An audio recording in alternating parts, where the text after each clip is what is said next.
دنیا اس وقت حیران رہ گئی جب ایک ظالم و جابر بادشاہ نے خود کو بدلنے کا فیصلہ کیا۔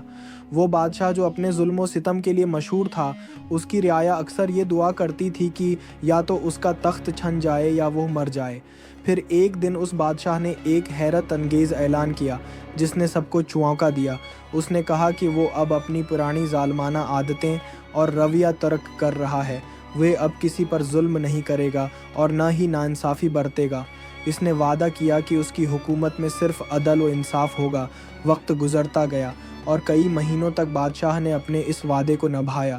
رعایا اس کے انصاف اور نیکی کی گواہی دینے لگی۔ لوگ اب اسے دعائیں دیتے اور تعریفیں کرتے نہ تھکتے۔ وہ نیک دل بادشاہ کے نام سے مشہور ہو گیا، لیکن سب کے ذہنوں میں ایک سوال گردش کرنے لگا، آخر ایسی کیا وجہ تھی جس نے اس ظالم بادشاہ کو اتنا بدل دیا؟ آخر کار ایک دن اس کے ایک وزیر نے ہمت کی اور پوچھا، بادشاہ سلامت، وہ کون سا لمحہ تھا جس نے آپ کو اتنی بڑی تبدیلی پر مجبور کر دیا؟ بادشاہ چند لمحے خاموش رہا، ایک گہری سانس لی اور پھر کہانی سنانے لگا۔ ایک دن میں جنگل میں اپنے گھوڑے پر سوار تیز رفتاری سے جا رہا تھا۔ اچانک میری نظر ایک منظر پر پڑی جو میرے دل و دماغ پر ہمیشہ کے لیے نقش ہو گیا۔ ایک ریچھ جیسا کتا ایک لومڑی کا تعاقب کر رہا تھا۔ لومڑی نے اپنی جان بچانے کے لیے تیزی سے اپنے بل میں پناہ لی، لیکن کتا اس کی ٹانگ پہلے ہی چبا چکا تھا اور وہ ہمیشہ کے لیے معذور ہو گئی۔ یہ منظر میرے لیے بہت ہیبت ناک تھا، لیکن بات یہیں ختم نہ ہوئی۔ تھوڑی دیر بعد وہی شکاری کتا ایک آدمی پر بھونکنے لگا۔ وہ آدمی غصے سے بھرا ہوا تھا۔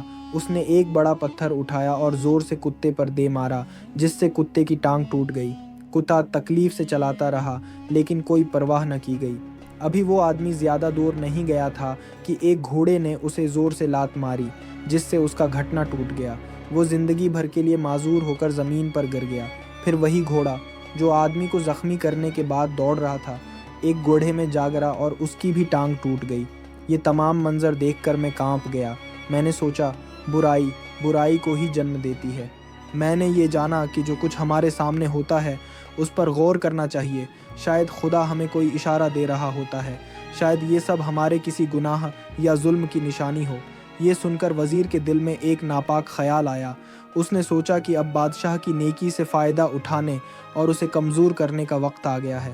وہ انہی خیالات میں گم تھا کہ جیسے ہی اس نے قدم بڑھایا، سیڑھیوں سے گر گیا اور اس کی گردن ٹوٹ گئی۔ یوں اس کی اپنی برائی ہی اس کی موت کا سبب بن گئی۔ یہ کہانی ہمیں ایک گہرا سبق دیتی ہے کہ برائی کبھی بے جواب نہیں رہتی۔ ہر گناہ اور ہر ظلم کا بدلہ دنیا میں ضرور ملتا ہے، اور اگر یہاں نہ ملا تو آخرت میں ضرور ملے گا، اور ایک ایک عمل کا حساب دینا ہوگا۔